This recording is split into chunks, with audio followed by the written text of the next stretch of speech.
नमस्कार, एक बार फिर से मैं आप सभी के सामने उपस्थित हूँ बेहद महत्वपूर्ण टॉपिक के साथ। और आज हम बात करने वाले हैं सुप्रीम कोर्ट के एक निर्देश के बारे में जो ईवीएम मशीन्स को लेकर के दिया गया है।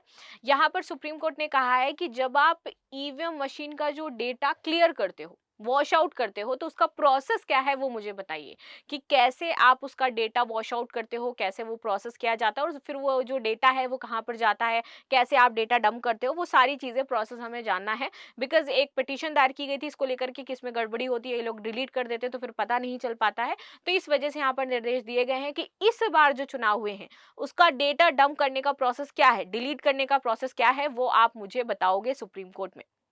ठीक है। सो इसी मुद्दे पर आज चर्चा करने वाले हैं। मेरा नाम है प्राची मिश्र और संस्कृति आज के इस प्लेटफॉर्म पर आप सभी का बहुत बहुत स्वागत है। आगे आ जाते हैं। डेटा डिलीट ना करें, ईवीएम मामले में चुनाव आयोग ने सुप्रीम कोर्ट को यहाँ पर निर्देश दिए हैं। सुप्रीम कोर्ट ने चुनाव आयोग में ईवीएम की बर्न मेमोरी के प्रमाणीकरण के लिए अपनाई जाने वाली प्रक्रिया को बताने के लिए कहा है कि आप कौन सी प्रक्रिया यूज करते हो इस मेमोरी को बर्न करने के लिए, जो लोग इसमें वोट देकर जाते हैं।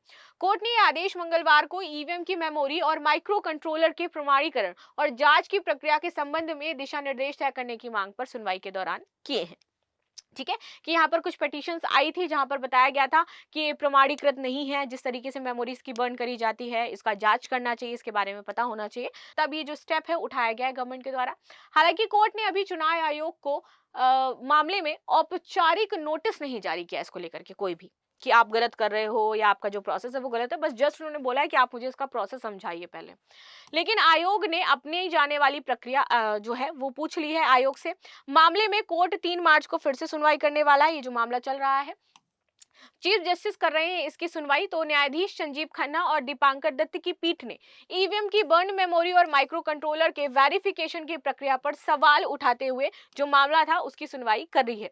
पीठ ने कहा है कि वो सिर्फ इतना जानना चाहते हैं कि ईवीएम की बर्न मेमोरी आदि की जांच के बारे में सुप्रीम कोर्ट के फैसले के बाद चुनाव आयोग प्रमाणीकरण के लिए क्या प्रक्रिया अपनाता है।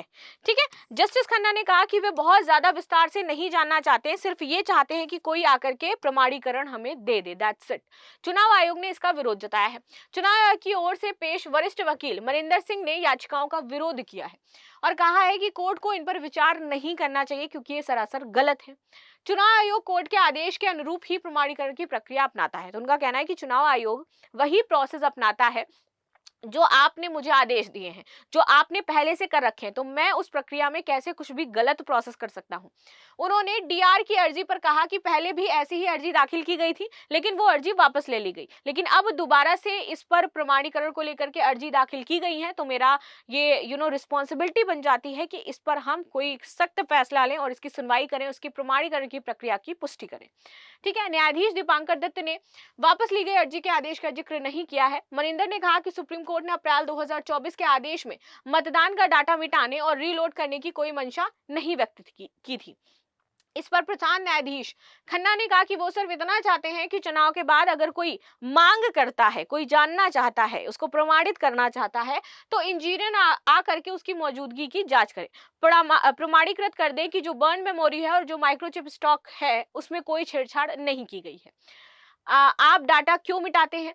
हम कोई विस्तृत प्रक्रिया नहीं चाहते, हम कुछ भी रिलोड नहीं करना चाहते हैं। आपको ना तो डाटा मिटाना है और ना ही रिलोड करना है। हम बस इतना चाहते हैं कि जब डाटा इसमें इकट्ठा हो जाता है, जब चुनाव हो जाते हैं और वो डाटा इसमें रहता है, तो आप उस डाटे को मिटाइए नहीं और ना ही कोई नया डाटा रिलोड करिए। जैसा है वैसा बना रहने दीजिए और हमारे सामने फिर उसको प्रमाणित करिए। बस इतना हम चाहते हैं।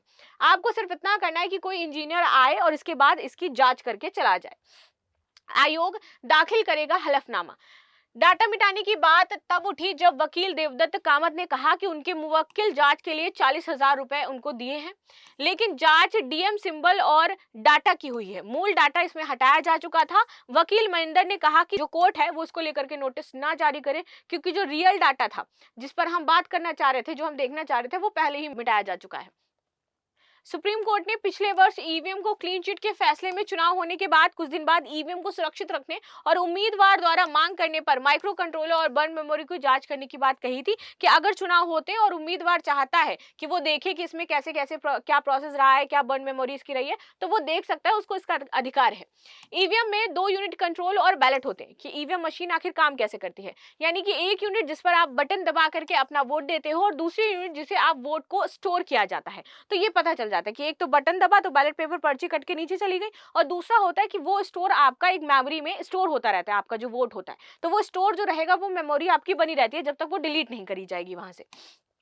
कंट्रोल यूनिट मतदान अधिकारी के पास होती है जब बैलेट यूनिट को दूसरी तरफ रखा जाता है जहां से लोग यहां पर वोट डालते हैं। बैलेट यूनिट पर आपको तमाम पार्टियों के चिन्ह और उम्मीदवार के नाम दिए होते हैं, जिसके आगे एक नीली बटन होती है। इन बटन्स को दबा करके आप अपना वोट डालते हैं। वही कंट्रोल यूनिट पर बैलेट मार्क वाला एक बटन होता है जिसके दबाने के बाद दूसरा वोटर अपना वोट डाल पाता है। जब तक वो बटन नहीं दबेगी तब तक दूसरा वोटर यहाँ पर अपना जो वोट है वो नहीं डाल पाएगा। जैसे ही किसी मतदान केंद्र पर आखिरी वोट पड़ता है तो पोलिंग ऑफिसर कंट्रोल यूनिट पर लगे क्लोज बटन, जो उस पर क्लोज बटन लगा होता है, उसको दबा देते हैं और इसके बाद ईवीएम पर वोट्स नहीं पड़ते हैं। ईवीएम के अंदर होता क्या है, तो एक्सपर्ट्स की माने तो ईवीएम में एक माइक्रो प्रोसेसर लगा होता है और इस प्रोसेस को सिर्फ एक बार ही प्रोग्राम किया जा सकता है, यानी कि एक बार प्रोग्राम लिखे जाने के बाद आप इसे बदल नहीं सकते, ना ही इसमें बदलाव कर सकते हैं। दूसरे शब्दों में कहें तो इस पर कोई दूसरा सॉफ्टवेयर राइट नहीं किया जा सकता है। हालांकि इसमें कौन सा चिप या प्रोसेसर इस्तेमाल होता है इसके बारे में कोई भी जानकारी नहीं है। ईवीएम को इस्तेमाल करने के लिए इलेक्ट्रिसिटी की जरूरत नहीं होती है। ईवीएम 7.5 वोल्ट की एक एल्कलाइन पावर पैक बैटरी के साथ आता है। इसकी बैटरी चार्ज होती है और वो काम करती रहती है। जो बैटरी की सप्लाई है वो भारत इलेक्ट्रॉनिक्स लिमिटेड और electronic corporation of India limited द्वारा करती है। ये दो कंपनियां इसको मिलकर के बनाती हैं ईवीएम को। इसे election commission, Bharat electronics limited Bengaluru और electronic corporation of India limited Hyderabad के साथ मिलकर के तैयार किया जाता है। तो इसमें कोई भी उस तरीके की गड़बड़ी की संभावना होती नहीं है। लेकिन अब सुप्रीम कोर्ट ने ये मुद्दा उठाया है तो इस पर आपकी क्या राय है जरूर बताइएगा। मिलते हैं नेक्स्ट क्लास में, तब तक के लिए धन्यवाद। लाइक शेयर सब्सक्राइब करना बिल्कुल भी ना भूलें and thank you so much.